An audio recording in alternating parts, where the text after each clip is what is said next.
এত স্মৃতি, এত আদর।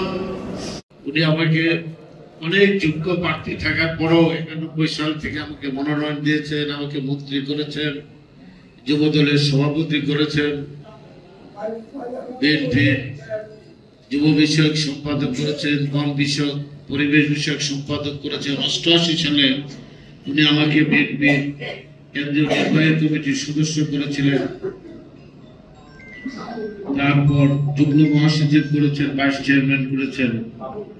এই দীর্ঘ সময় ধরে ওনার সাথে আমরা রাজনীতি করেছি বাংলাদেশটাকে রক্ষা করার জন্য। এই ব্যক্তিটি আজকে জীবন মৃত্যুর সন্ধিক্ষণে, আমি গতকাল রাতে 3টা পর্যন্ত হাসপাতালে ছিলাম। আমার অনেক স্মৃতি। আমি তখন শ্যামলী আমার বাবার বাড়িতে থাকি। আমার 2টি বোনের বিয়েতে উনি শ্যামলীর বাসায় গিয়েছেন, আমাদের বাড়িতে ঘন্টার পর ঘন্টা ছিলেন। উনি বিয়েতে গেছেন। আমার বড় ছেলের বিয়েতে উনি কয়েক ঘন্টা ছিলেন। এত স্মৃতি। এই দেশকে উনি নিজের জীবনের চেয়ে বেশি ভালোবাসতেন। উনি যদি কখন আপোষ করতেন, এরশাদের সাথে উনি আপোষ করেন নাই, হাসিনার সাথে আপোষ করেন নাই, ভারতের সাথে বিদেশিদের সাথে কখনো আপোষ করেন নাই। 11 রাষ্ট্রে উনি যদি আপোষ করতেন না, আপোষ করেন নাই। সকল ষড়যন্ত্র হয় ভালো মানুষের বিরুদ্ধে, সৎ মানুষের বিরুদ্ধে, দেশপ্রেমিক মানুষের বিরুদ্ধে, তাদের বিরুদ্ধে ষড়যন্ত্র হয় যারা দেশকে নিজের জীবনের চেয়ে বেশি ভালোবাসে। শহীদ প্রেসিডেন্ট জিয়া রহমান দেশকে ভালোবেসে এই দেশকে স্বাধীন করেছেন এবং নিজের জীবন দিয়েছেন। তারপরও দেশকে প্রতিচ্ছবি আজকে আমাদের প্রিয় নেতা তারেক রহমানের বক্তব্য আপনারা শুনেন। উনিও একই প্রতিচ্ছবি জিয়া রহমান, খালেদা জিয়া। আপনারা আজকে এখানে দোয়া করবো খালেদা জিয়া যেন সম্পূর্ণ সুস্থ হয়ে আমাদের মাঝে ফিরে আসেন। 18 কোটি মানুষের এই রাষ্ট্র, এই ষড়যন্ত্র, এই গণতন্ত্র এবং এই দেশের স্বাধীনতার সার্বভৌমত্ব আজকে যেন আমরা রক্ষা করতে পারি। আমাদের প্রিয় নেতা যেন আমাদের মাঝে ফিরে এসে তারেক রহমান দেশের হাল ধরতে পারেন। এই বলেই আপনার মা কায়মুলকে আমরা আল্লাহর কাছে মোনাজাত করব।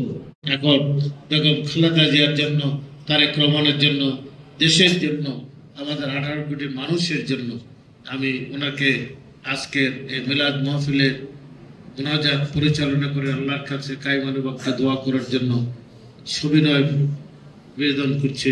আসসালামু আলাইকুম, খুদা হাফেজ, বাংলাদেশ জিন্দাবাদ।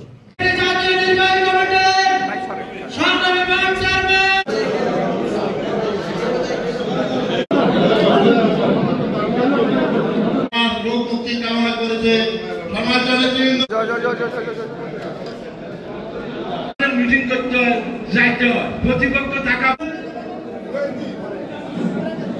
এটা সুন্দরভাবে নিলে আমরা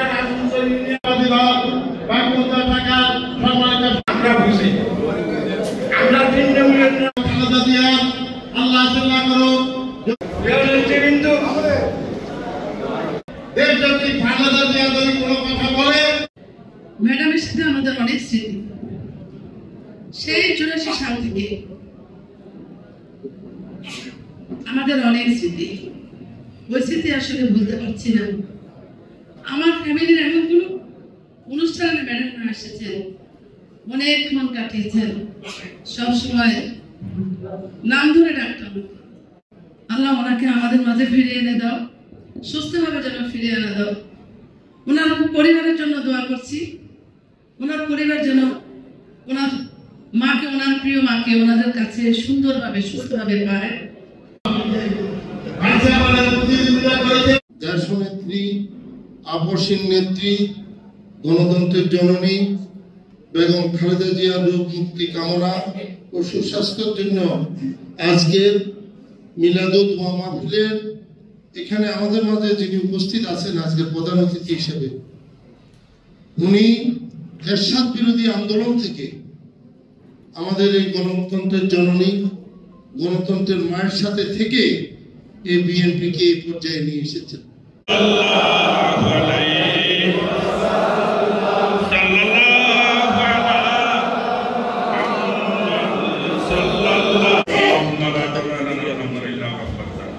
সেই সহযোগিতা তোমার খাসি খানানা থেকে দান করে দিও। আমাদের আব্বা আম্মা, গৃহস্থান, শ্বশুর শাশুড়ি, দাদা দাদি, নানা নানি, আব্বা, ছেলে মেয়ে, স্ত্রী পুত্র যারা